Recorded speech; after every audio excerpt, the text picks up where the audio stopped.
So if you're watching this video, you've most likely just seen my previous video where I've just gone over the small details on the Republic Commando, the new reinforcement that's coming out in September. And I also mentioned in that I was in the middle of doing a video on the new roadmap, and that is what this video is, except I'm going in a bit more detail than I did when I first went through and recorded it, because there is more details that I had missed, and I felt it was just better to redo it all and re-go over it so you don't miss any news. So first up, I'm just going to start with what's in August, and that is that we get 2 new Heroes versus Villains maps. And I use new in a sort of quite a loose term because they're taking both the Venator and the Dreadnought from Capital Supremacy, and they've just cordoned off sections of it to play Heroes versus Villains on. It's nice to have new matches to Heroes versus Villains. It would be something good to bring us back into that game mode while there aren't any new heroes currently coming out. There are also some interior changes for the capital ships on Capital Supremacy. Also, I had seen contextual spawning, and I wasn't too sure what it was. I assumed it would be sort of, instead of everyone spawning at the back of the map, you'd be able to choose little areas of the map to come, different sides of the map to come in from. However, it says here that it means you could spawn on dynamic tactical assets on the battlefronts, which includes command posts in Capital Supremacy and instant action, which we'll get onto, but that is a single player large scale mode.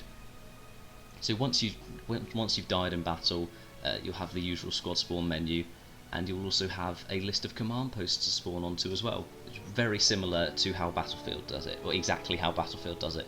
If you are in control of a command post, you'll spawn right on it. However, if the enemy's in control, or if it's a completely neutral command post at the start of the game, you're not going to be able to spawn on it. And next up, which is a lovely surprise, is that we get droid appearances. Obviously we've had the incredible clone trooper customization, and now we get to have a look at new appearances for the droids, sort of like war paint onto our soldiers. So first up we get the pilot droid skin, quite a nice looking blue paint over it. We then get Jungle, which obviously seems aimed for Kashyyyk, and it also shows to be the example shows the Separatists, as you'll see them camouflaged up in the distance. And it's nice to see that they won't stand out quite so much, or at least they're given a chance to not stand out as much as they usually do. And finally, the droid appearance called Training has a crosshairs on the forehead, like it's just telling the clone troopers exactly where to shoot. But moving on to September, which is looking like the biggest month that we've had for quite a while in Battlefront 2, and that's because we have Felucia, and it says here that the Separatist invasion is near its end, so you will be defending Felucia as a clone trooper, and if you are a droid, you will be advancing on Felucia. And there is only one powerful vehicle left, which covers the evacuation of a Felucian farming community. So that will be the final checkpoint once the droids, if the droids get through the first few objectives, the final one will be this single vehicle. And very interesting here, it says Felucia is broken up into multiple areas, with each command post sort of harbouring a new theme, which ranges from just your Felucian farm, which was expected, but also a cave that used to be inhabited by a Rancor, or the remnants of the Sarlacc from Return of the Jedi. And so that would be very interesting. That would be amazing to see how they've made this map. I assume this map will be one of the best looking maps in the game, and this detail just sounds phenomenal. But moving on past the new map is new game mode, and it is co-op, and it is 4-player co-op. In Battlefront 2015 we only had 2-player co-op, and that was survival. That wasn't very in-depth. But here we have a large-scale PvE adventure, it's called, and it says that you can team up with 3 other players. Whether they're old or new, it doesn't matter, so it must include matchmaking rather than just you have to invite your friends. You can choose either the Separatists or the Republic for all of these maps, and the only maps involved are from the Clone Wars. And it seems to be all of these new updates seem to be just only Clone Wars, and it's a bit of a shame that we haven't expanded on Capital Supremacy yet. But I guess once they perfect Capital Supremacy, they can start adding it onto other era maps. In co-op, all troopers, reinforcements, vehicles, and heroes and villains will be available to play for both you and the AI. So you could come up against the villains, you could come up against an AI Darth Vader as Luke.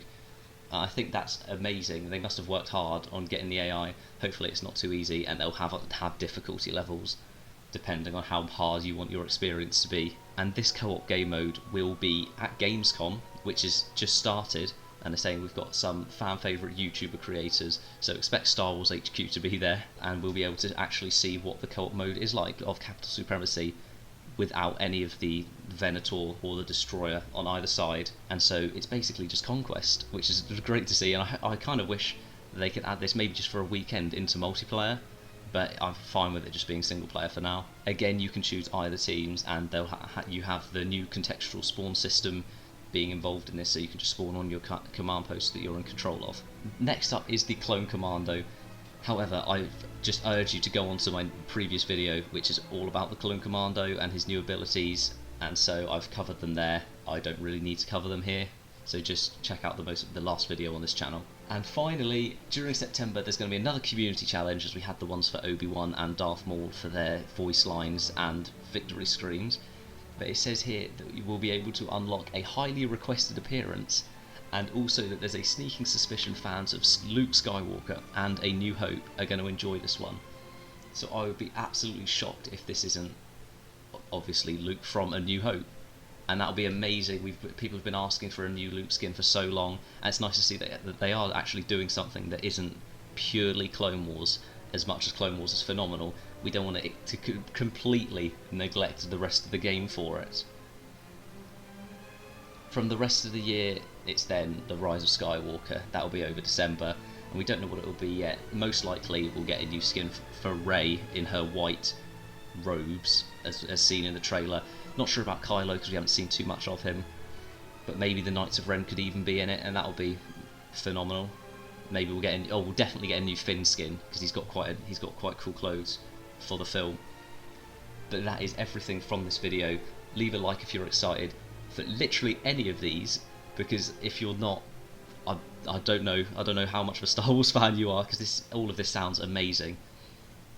Subscribe, and I'll be coming out with more Battlefront 2 videos, especially as all of these new updates come out.